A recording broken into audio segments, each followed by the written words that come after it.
আসসালামু আলাইকুম, স্বাগত জানাচ্ছি আন্তর্জাতিক সংবাদে। শুরুতে জানিয়ে দেব সংবাদ শিরোনাম, পরে বিস্তারিত।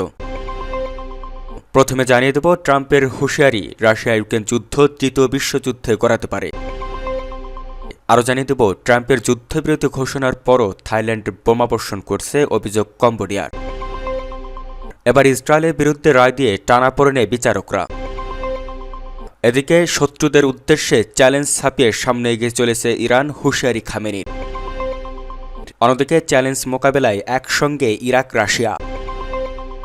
সর্বশেষ জানিয়ে দেব 40 মিনিট অপেক্ষার পর পুতিন এরদোয়ানের রুদ্ধোদ্ধার বৈঠকে শাহবাজ। শুনছিলেন সংবাদ শিরোনাম, এবার বিস্তারিত।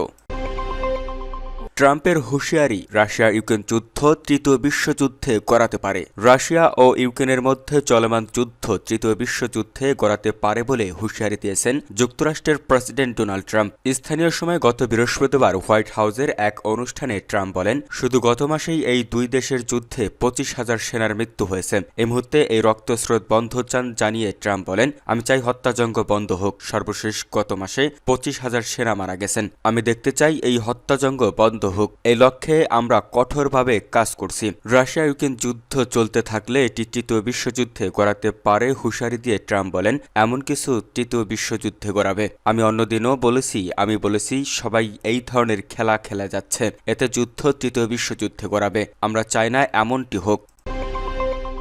ট্রাম্পের যুদ্ধবিরতি ঘোষণার পরও থাইল্যান্ড বোমাবর্ষণ করছে, অভিযোগ কম্বোডিয়ার। থাইল্যান্ড ও কম্বোডিয়ার সীমান্ত এলাকায় সব ধরনের গোলাবর্ষণ বন্ধ করতে সম্মত হয়েছে। মার্কিন প্রেসিডেন্ট ডোনাল্ড ট্রাম্পের এই ঘোষণার কয়েক ঘণ্টা পরই থাইল্যান্ড বোমাবর্ষণ অব্যাহত রেখেছে বলে অভিযোগ করেছে কম্বোডিয়া। স্থানীয় সময় শনিবার 13 ডিসেম্বর সামাজিক যোগাযোগ মাধ্যমে দেওয়া এক পোস্টে কম্বোডিয়ার প্রতিরক্ষা মন্ত্রণালয় জানায়, 13 ডিসেম্বর থাই সামরিক বাহিনী 2টি F-16 যুদ্ধবিমান ব্যবহার করে বিভিন্ন লক্ষ্যবস্তুতে 7টি বোমা নিক্ষেপ করেছে। হোটেল ও সেতুর উপরে বিমান হামলার কথা উল্লেখ করে মন্ত্রণালয় আরও জানায়, থাই বাহিনী এখনও বোমাবর্ষণ বন্ধ করেনি, হামলা অব্যাহত রয়েছে। গত শুক্রবার থেকেই থাইল্যান্ড ও কম্বোডিয়ার সীমান্ত এলাকায় সব ধরনের গোলাবর্ষণ বন্ধ করতে রাজি হয়েছে। যুক্তরাষ্ট্রের প্রেসিডেন্ট ডোনাল্ড ট্রাম্পের এই ঘোষণার পরই থাইল্যান্ডের বিরুদ্ধে কম্বোডিয়া এই অভিযোগ জানালো। এর আগে ট্রাম্প থাইল্যান্ডের প্রধানমন্ত্রী অনুতিন চার্নভিরাকুল ও কম্বোডিয়ার প্রধানমন্ত্রী হুন মাতেনের সঙ্গে টেলিফোনে কথা বলেন। ফোন আলাপের পর সামাজিক যোগাযোগ মাধ্যম ট্রুথ সোশ্যালে তিনি লেখেন, তারা থাই আর কম্বোডিয়ার প্রধানমন্ত্রী আজ সন্ধ্যা থেকে সব ধরনের গোলাবর্ষণ বন্ধ করতে রাজি হয়েছে। মালয়েশিয়ার দুর্দান্ত প্রধানমন্ত্রী আনোয়ার ইব্রাহিমের সহায়তায় প্রস্তুত করা যে শান্তি চুক্তিতে আমরা এবং আমাদের দুজনের সই রয়েছে, সেটাই ফিরে যাচ্ছে তারা। তবে কম্বোডিয়ার অভিযোগ অনুযায়ী থাইল্যান্ডের হামলা চলতে থাকায় দক্ষিণ পূর্ব এশিয়ার এই দুটি প্রতিবেশী দেশের মধ্যে চলমান সহিংসতা এখনও 6ষ্ঠ দিনে গড়িয়েছে। গত সোমবার শুরু হওয়া এই সংঘাতে কমপক্ষে 20 জন নিহত হয়েছেন। দেশ দুটির বিরোধপূর্ণ সীমান্তের দুপাশ প্রায় 5 লাখ মানুষ ঘরছাড়া হয়েছেন। থাই ও কম্বোডিয়ার মধ্যে গত জুলাইয়ে প্রাথমিক যুদ্ধবিরতি হয়। ডোনাল্ড ট্রাম্পের চাপ ও মালয়েশিয়ার প্রত্যক্ষ উদ্যোগে দেশ দুটির মধ্যে যুদ্ধবিরতি সম্ভব হয়। থাইল্যান্ড কম্বোডিয়া যুদ্ধবিরতিতে রাজি না হলে তাদের বাণিজ্য সুবিধা স্থগিত করার হুমকি দিয়েছিলেন ট্রাম্প। ইসরায়েলের বিরুদ্ধে রায় দিয়ে টানাপোড়েনে বিচারকরা। ইসরায়েলি নেতাদের বিরুদ্ধে যুদ্ধাপরাধের তদন্ত ও গ্রেপ্তারি পরোয়ানা জারির পর নজিরবিহীন চাপের মুখে পড়েছে আন্তর্জাতিক অপরাধ আদালত আইসিসি। যুক্তরাষ্ট্রের সাম্প্রতিক নিষেধাজ্ঞা শুধু আদালতের কাজই কঠিন করে তোলেনি, আইসিসির বিচারক ও প্রসিকিউটরদের ব্যক্তিগত জীবনেও ডেকে এনেছে অস্বস্তি ও অনিশ্চয়তা। গাজায় সংঘাত চলাকালে ইসরায়েলি প্রধানমন্ত্রী ও সাবেক প্রতিরক্ষা মন্ত্রী, যাদের বিরুদ্ধে যুদ্ধাপরাধের অভিযোগে আইসিসির গ্রেপ্তারি পরোয়ানা জারির পরও ওয়াশিংটন সরাসরি আদালতের বিরুদ্ধে অর্থনৈতিক ও ভ্রমণ নিষেধাজ্ঞা আরোপ করে, যা আন্তর্জাতিক পরিমণ্ডলে এক বিরল ও বিতর্কিত ঘটনা। দৈনন্দিন জীবনে অদেখা চাপ। আইসিসির বিচারক ও প্রসিকিউটররা জানান, নিষেধাজ্ঞা কার্যকর হওয়ার পর তাদের ব্যাংক অ্যাকাউন্ট, ক্রেডিট কার্ড ও অনলাইনে আর্থিক সেবার মতো দৈনন্দিন জীবনযাপন সংক্রান্ত বিভিন্ন পরিষেবা হঠাৎই অকার্যকর হয়ে পড়ে। অনেকেই ডিজিটাল পরিষেবায় প্রবেশাধিকার হারান, এমনকি দৈনন্দিন ব্যবহৃত ইবুক বা স্মার্ট হোম সেবাও বন্ধ হয়ে যায়। বিশেষ করে সবচেয়ে বড় ধাক্কা লাগে যুক্তরাষ্ট্রে প্রবেশ নিষেধাজ্ঞা থেকে, যেখানে নিয়মিত আন্তর্জাতিক কনফারেন্স বা আলোচনায় অংশ নেওয়া তাদের কাজের অংশ ছিল।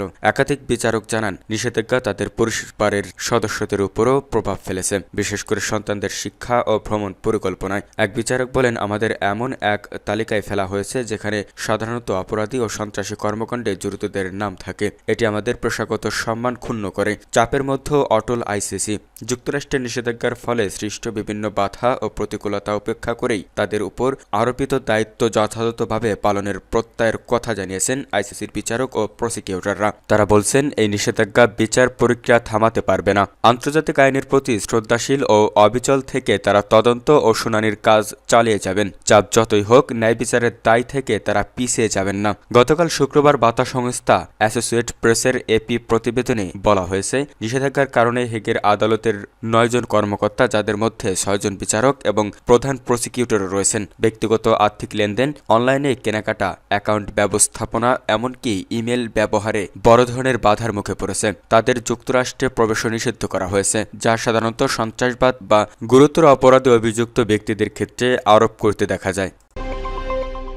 শত্রুদের উদ্দেশ্যে চ্যালেঞ্জ ছাপিয়ে সামনে এগিয়ে চলেছে ইরান, হুঁশিয়ারি খামেনির। শত্রুদের হুঁশিয়ারি, চ্যালেঞ্জ, সবকিছুকে ছাপিয়ে সামনে এগিয়ে চলেছে ইরান। সেই ধারাবাহিকতায় দৃঢ় বক্তব্য দিয়েছেন তেহরানের সর্বোচ্চ ধর্মীয় নেতা আয়াতুল্লাহ আলী খামেনি। তিনি বলেছেন, দেশের ভেতরে ব্যাপক ঘাটতি ও সমস্যা থাকা সত্ত্বেও জনগণের অবিচলতা ও আন্তরিকতার জোরে ইরান প্রতিরোধ গতিতে এগিয়ে চলেছে। তিনি তার এই বক্তব্য এমন এক সময় করলেন যখন ইরান সামরিক ও প্রচার উভয় ক্ষেত্রেই শক্তিশালী বৈশ্বিক প্রতিপক্ষের মুখোমুখি। গত বৃহস্পতিবার তেহরানের ইমাম খামেনি হুসেনিয়তের ফাতিমা আল জোহরা জন্মবার্ষিকী উদযাপন উপলক্ষে হাজার হাজার ভক্তের উদ্দেশ্যে বক্তৃতাকালে আয়াতুল্লাহ খামেনি দেশের সামগ্রিক পরিস্থিতি তুলে ধরেন। তিনি স্বীকার করেন, দেশের সর্বত্র ঘাটতি ও সমস্যা অনেক, কিন্তু জাতি দিন দিন অধ্যবসায় ও আন্তরিকতার মাধ্যমে ইসলাম এবং ইরানের জন্য সম্মান ও শক্তি বৃদ্ধি করছে। তিনি বলেন, আল্লাহর রহমতে দেশ এগিয়ে যাচ্ছে, প্রচেষ্টা চালাচ্ছে এবং উন্নতি করছে। আয়াতুল্লাহ খামেনি ইসরায়েল এবং যুক্তরাষ্ট্রের জুন মাসের আগ্রাসনের পর ইরানের কঠোর সামরিক প্রতিক্রিয়ার কথা স্মরণ করেন। তবে তিনি স্পষ্ট করেন, ইরান কেবল সামরিক সংঘাতের কেন্দ্রে নয়, বরং দেশটি এখন একটি বিস্তৃত প্রচার ও মিডিয়া যুদ্ধের মোকাবেলা করছে। তিনি বলেন, সূত্ররা বুঝতে পেরেছে যে এই দেশের সম্পত্তি, ভূমি এবং অত্যাধুনিক মাতৃভূমিকে সামরিক চাপের মাধ্যমে বশীভূত বা দখল করা যাবে না। তিনি এমন সমালোচকদের তীব্র সমালোচনা করেন যারা বারবার আরও একটি সামরিক সংঘাতের আশঙ্কার কথা সামনে আনছে। খামেনি বলেন, কেউ কেউ ইচ্ছাকৃতভাবে এটিকে ফুলিয়ে ফাঁপিয়ে মানুষের মধ্যে অনিশ্চয়তা ও উদ্বেগ সৃষ্টি করতে চাইছে, কিন্তু ইনশাল্লাহ তারা সফল হবে না।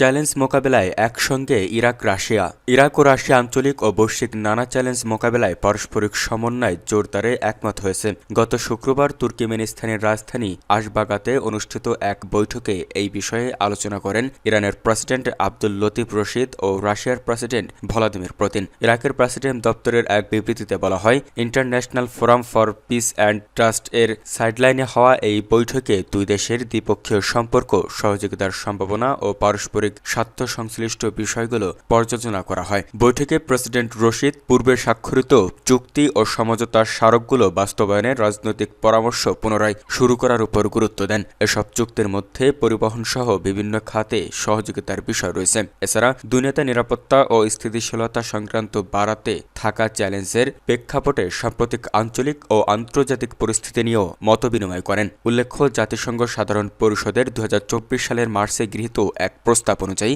2025 সালে আন্তর্জাতিক শান্তি ও আস্থার বছর ঘোষণা করা হয়েছে। এই উপলক্ষে তুর্কমেনিস্তান এই আন্তর্জাতিক ফোরামের আয়োজন করে। 40 মিনিট অপেক্ষার পর পুতিন এরদোয়ানের রুদ্ধোদ্ধার বৈঠকে সহবাজ। তুর্কমেনিস্তানের স্থায়ী নিরপেক্ষতার 30 বছর পূর্তি উপলক্ষে দেশটিতে চলছে একটি আন্তর্জাতিক সম্মেলন। এ সম্মেলনে অংশ নিতে রুশ প্রেসিডেন্ট ভ্লাদিমির পুতিন, তুরস্কের প্রেসিডেন্ট রিসেপ তাইপ এরদোয়ান, পাকিস্তানের প্রধানমন্ত্রী শাহবাজ শরীফ সহ অনেক বিশ্ব নেতারা দেশটিতে অবস্থান করেছেন। গত শুক্রবার 12 ডিসেম্বর এই সম্মেলনের ফাঁকে রুশ প্রেসিডেন্টের সঙ্গে পাকিস্তানের প্রধানমন্ত্রীর একটি দ্বিপাক্ষিক বৈঠকের আয়োজন করা হয়। নির্ধারিত এই বৈঠকের আগে তুর্কি প্রেসিডেন্ট এরদোয়ানের সঙ্গে রুদ্ধোদ্ধার বৈঠকে বসেন পুতিন। এতেই অপ্রত্যাশিত একটি ঘটনা ঘটে যায়। আরটি ইন্ডিয়ায় প্রকাশিত ভিডিওতে দেখা যায়, পাশের কক্ষে মন্ত্রিসভার সদস্যদের সঙ্গে অপেক্ষা করছিলেন শাহবাজ শরীফ। 40 মিনিটের বেশি অপেক্ষার পর বিরক্ত হয়ে পড়েন তিনি। ভিডিওতেও যার স্পষ্ট ইঙ্গিত পাওয়া যায়। ভিডিওতে আরও দেখা যায়, দীর্ঘ অপেক্ষার পর শাহবাজ শরীফ নিজেই তুর্কি প্রেসিডেন্ট এরদোয়ান ও রুশ প্রেসিডেন্ট পুতিনের রুদ্ধোদ্ধার বৈঠকের কক্ষে প্রবেশ করেন। তাকে ভেতরে যেতে বলা হয়েছিল নাকি নিজে গেছেন সেটি স্পষ্ট নয়। প্রায় 10 মিনিট ভেতরে থাকার পর পাকিস্তানের প্রধানমন্ত্রী সেখান থেকে বেরিয়ে আসেন। 30 বছর আগে স্থায়ীভাবে নিরপেক্ষ